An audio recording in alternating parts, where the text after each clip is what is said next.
Saúl Méndez, él es secretario general del Suntrax. Hoy inician una jornada de protesta frente a la Caja del Seguro Social.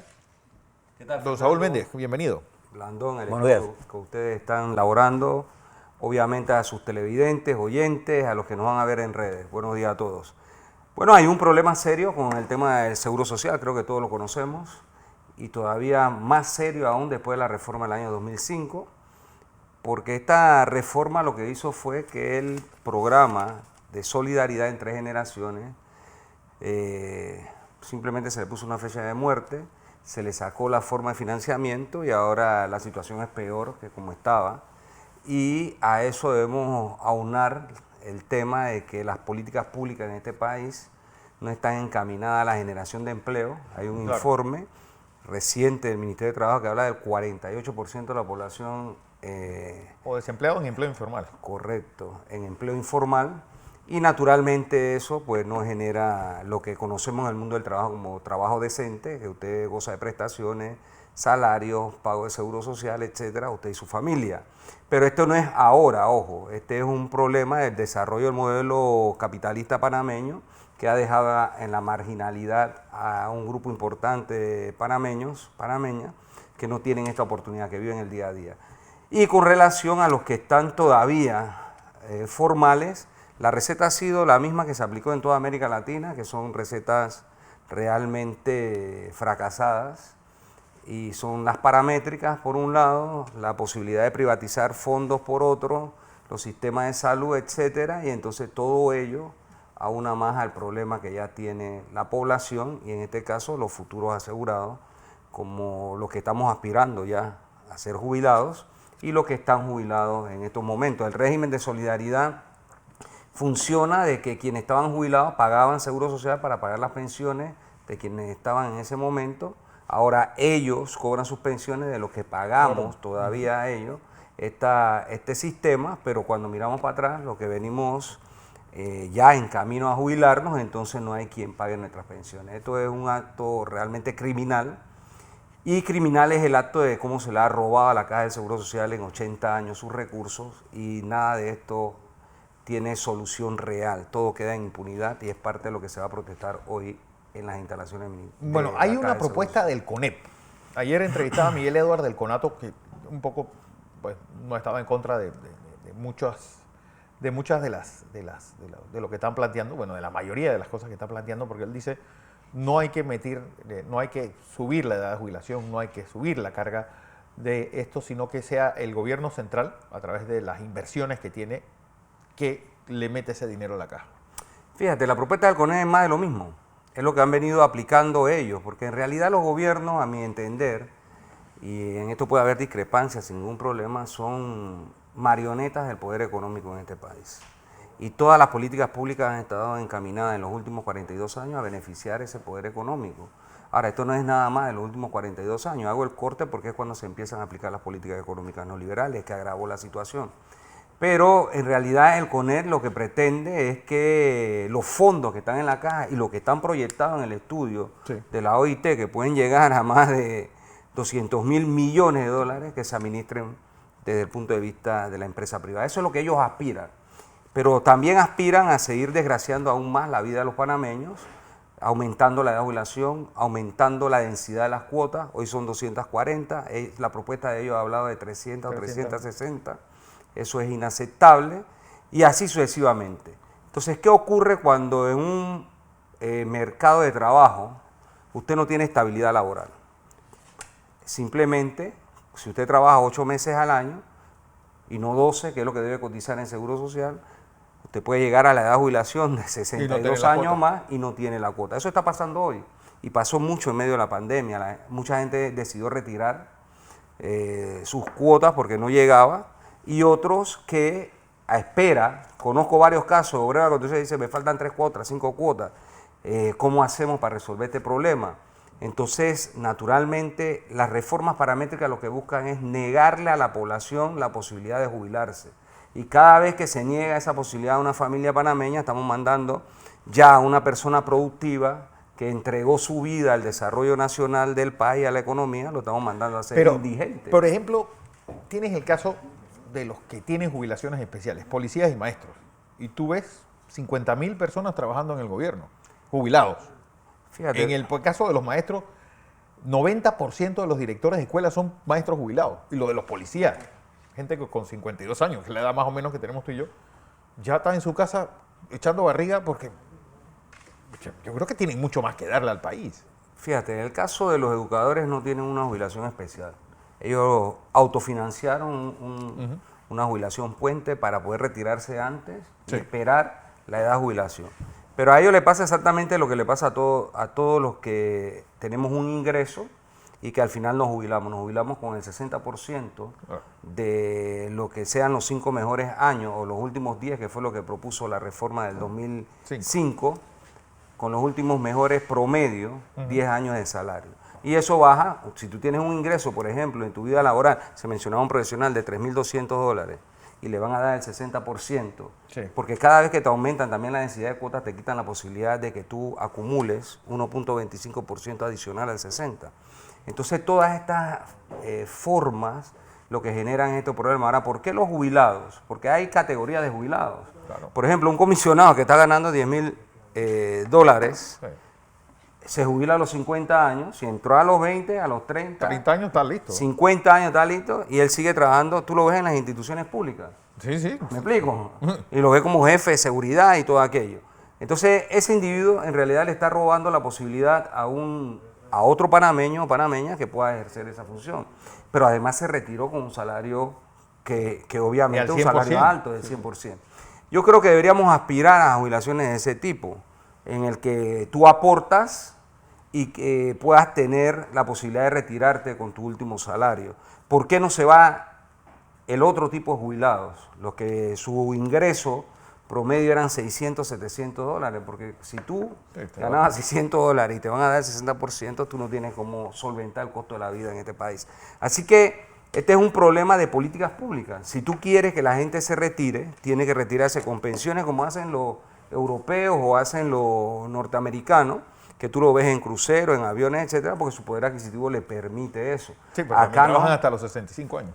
Bueno, son modelos que ellos tienen, que han cotizado. Hay modelos europeos que son todavía mucho más beneficiosos para el trabajador europeo, y yo no creo que nosotros debemos aspirar a la miseria. Nosotros estamos obligados a aspirar cosas mejores, que es lo que nosotros hemos dicho que debe ser la vida digna. La vida digna no solo debe ser cuando somos productivos, sino cuando nos toca retirar. La vida digna debe ser exactamente cuando se necesita que alguien cargue contigo. Don José.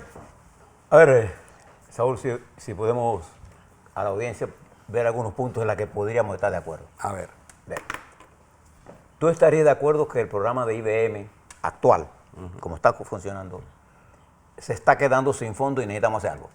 Sí, porque eso es como lo siguiente. Usted tiene un salario hoy y lo despiden. Ya usted no tiene ingreso. Eso le pasó al programa de IBM. Ya él no tiene el ingreso que debería tener. Pero estamos de acuerdo de que tenemos un problema. Sí, eso no hay ninguna duda. ¿Por qué quiero que la gente tenga claro esto? Porque en un año, que puede ser el 2024 o 2025 como más tarde, no vamos si seguimos como estamos, no vamos a tener dinero para pagar las pensiones tal como están ahora mismo. Estoy de acuerdo con eso, pero no podemos quedarnos solo en eso. No. ¿Quién provocó eso? Espera. Es la primera cosa que debemos tener claro. ¿Sí? Segundo, tú estarías claro, que lo hemos hablado nosotros con el sector privado, que un cambio, cualquiera que sea el cambio, en el IBM tiene que ser el producto necesariamente de un consenso nacional. Yo no sé si debe ser el producto de un consenso nacional. Yo creo que debe ser el producto de un consenso para los jubilados, porque aquí los que imponen la regla son el poder económico y ellos del seguro social no necesitan absolutamente nada. Pero le dicen a los que usamos el seguro social, a los que nos vamos a jubilar, en qué condiciones nos vamos a jubilar. Y ahí no estoy de acuerdo que sea el consenso. El consenso me refiero al consenso político para poder hacer los ajustes, porque esto tiene que pasar por una ley. Sin duda que debe haber un consenso que beneficie a la gente. Yo recuerdo cuando en Nicaragua, por ejemplo, Daniel Ortega quiso cambiar esto. Hizo una reforma y eso le provocó un problema. Le provocó un problema. Serio. Lo que quiero decir con esto es que cualquiera sea el cambio que hagamos, requerimos de un determinado nivel de consenso político para empujarla. ¿Estarías de acuerdo? Totalmente de acuerdo con esa posibilidad. Con esas dos premisas, entonces nosotros tenemos que establecer en el conjunto tener primero conocer cómo se está manejando esto, porque hay una realidad que yo quiero que todos los panameños sepan. Los nuevos pobres y de extrema pobreza son los jubilados. No los jubilados. Eso no está nuevo.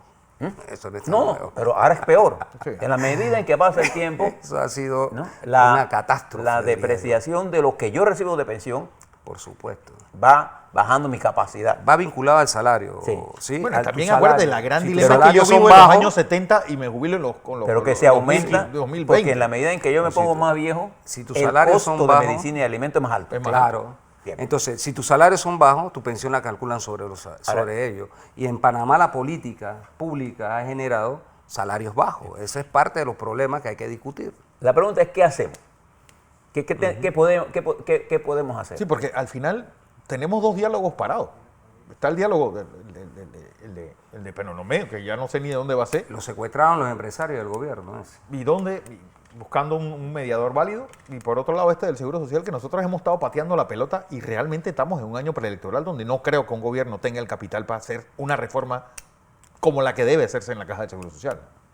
Fíjate, una reforma se puede hacer indistintamente del periodo electoral si es para beneficiar a la mayoría de las personas. Lo que no puede pasar aquí es que una reforma se haga como se hizo la última reforma y las reformas anteriores. Bueno, la última La reforma se hizo crisis- con el capital político de un gobierno recién electo, con mayoría de la la asamblea, impusieron, con al final la 47% impusieron, de... al final la impusieron, porque el problema es para quién gobierna, quien esté gobernando. ¿Gobierna para las mayorías o gobierna para el interés económico del unos cuantos? Digo, no, y yo ese no es parte creo, del problema. Raúl, porque al ese es final, parte del problema. yo creo que las políticas públicas requieren, Fernando, que haya un equilibrio en el que acumula el capital, pueda acumular sí, pero que el resto de la población tenga condiciones de vida dignas. Y en Panamá eso se está negando de forma permanente y sistemática. Porque la miseria de la que usted habla, con los precios en la anarquía que hay, porque aquí hay anarquía en los precios, no es que no queremos jugar con la libre oferta y demanda, sino contra el abuso ese que hay en los medicamentos, que lo demostramos, que hay en los alimentos, que lo demostramos, en el combustible, que lo demostramos, en la energía eléctrica, que lo demostramos. Si tú no buscas cómo regular eso para que quienes hagan negocio sin abusar de los demás, entonces en consecuencia tenemos esta desigualdad que tiene Panamá. Panamá es un país muy desigual. Una vez yo escuché la definición de un populista es alguien que promete algo que no sabe cómo se va a pagar en el futuro. Por ejemplo, lo de la gasolina. Al final va a terminar costando casi 400 millones de dólares. Porque ellos quisieron, igual que el combustible, igual que la energía eléctrica, van más de 1.200 Millones de dólares en subsidios. En subsidios. Y en el caso de la gasolina ocurre igual. Entonces, pueden haber precios justos, pueden haber precios de mercado, pueden haber precios de competencia, sí los pueden haber, pero eso no son, así no se está jugando en Panamá. A pesar que los liberales hablen de la posibilidad de libre oferta y demanda y de mercado libre, esa no es la regla de juego en Panamá. La regla de juego en Panamá, y eso está ampliamente demostrado, que tú vas a Colombia o vas a Europa y consigues un mismo medicamento con una misma casa comercial, con las mismas propiedades, hasta 1000 veces más barato que en Panamá. Entonces, ¿por qué no se le pone cascabel al gato? José. Ese es parte del problema, pero regresando al tema del seguro. Bien. Yo voy a hablar un poco para ver qué estudios ustedes han hecho, porque yo he hecho algunos, pero quisiera ver qué han avanzado ustedes en esto. Cuando tú miras la masa laboral panameña, y la resumimos en dos, el empleo formal y el empleo informal, hablamos de números absolutos, pero no hablamos de la composición. Por ejemplo, en este caso, de la informalidad. Le voy a poner algunas ideas para ver su opinión sobre eso, conocerla.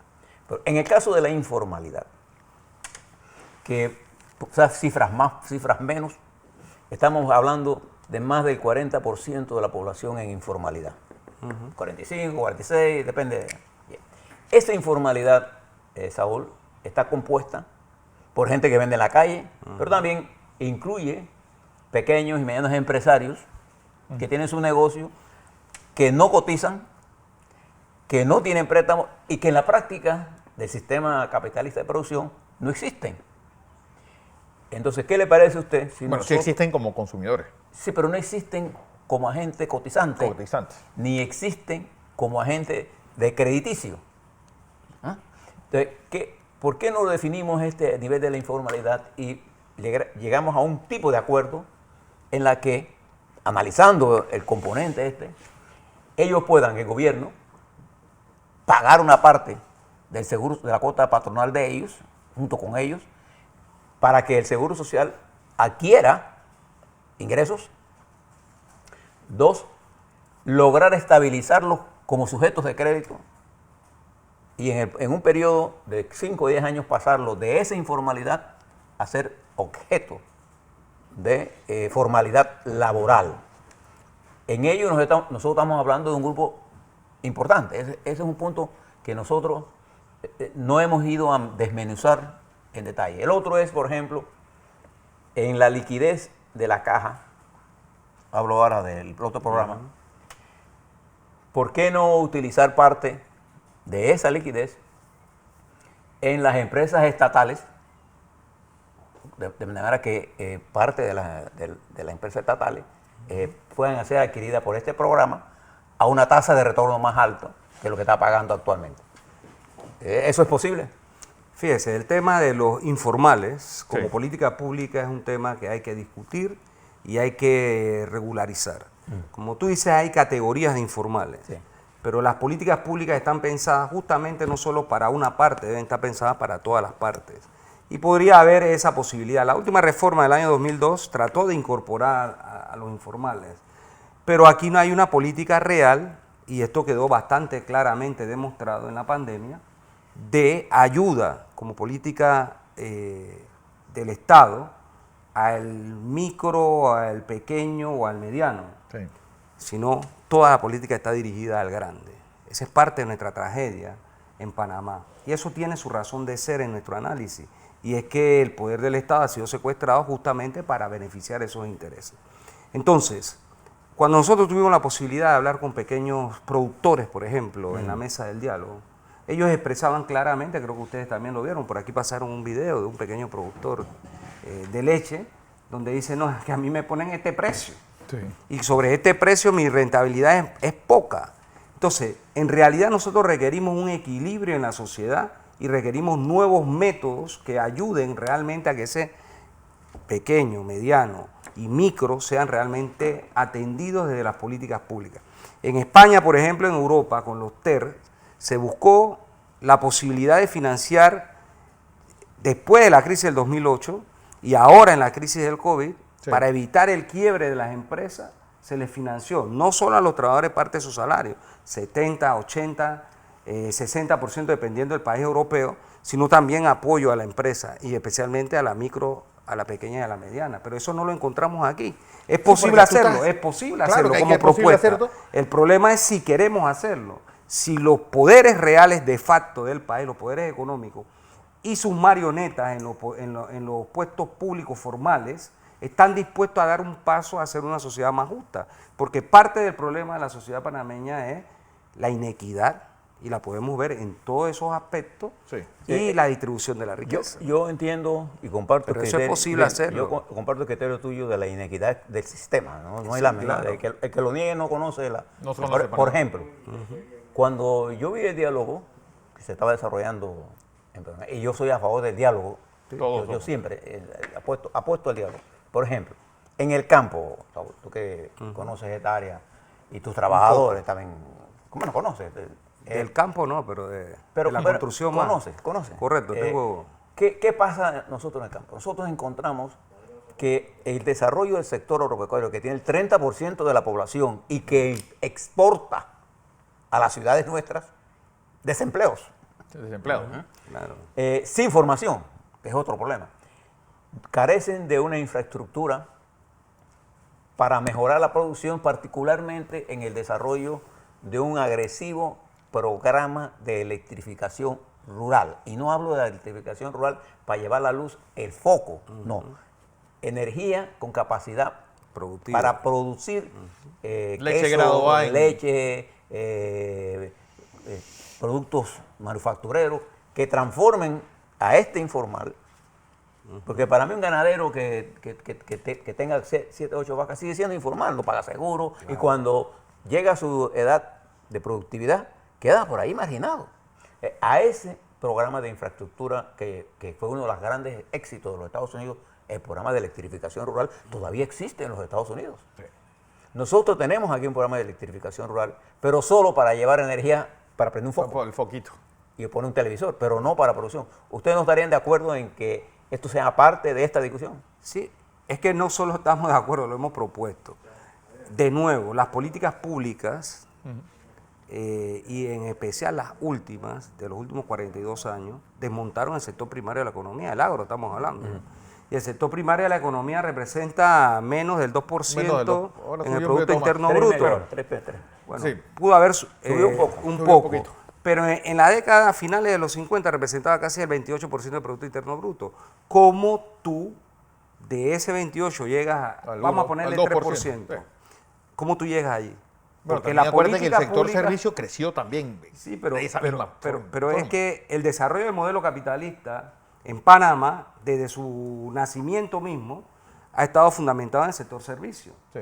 Pero con la última ola neoliberal, el problema ese de la competencia y demás llevó a totalmente abandonar el sector primario. Si tú quieres generar empleo, tú requieres el sector primario, que es multiplicador de empleo. Da Requieres valor al sector agregado. secundario, que es el sector de la Transformación de la industria. industria, la agroindustria. Bueno. Y si queremos empleo decente, tenemos que dar las condiciones para que ¿Y los cuándo trabajadores tengan esa posibilidad. la protesta qué es lo que van a hacer? Hoy a las No, en 9. realidad hoy a las 12 va a 12. haber un piqueteo allí en las instalaciones de la Caja del Seguro Social, porque estamos dando seguimiento muy de cerca de esto y naturalmente esto tiene que debatirse. Y yo quiero insistir, Fernando, y con esto quizás puedo terminar mi intervención.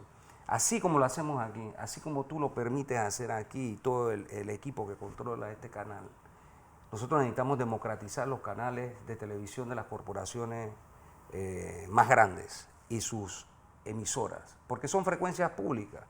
Pero además de ser frecuencias públicas, se requiere debatir de verdad. No llevar gente nada más a repetir lo mismo allí una y otra vez, sino el debate de las ideas para buscar soluciones reales a los problemas. Así esperamos todos, hombre. Saúl Méndez, secretario general del SUNTRAC.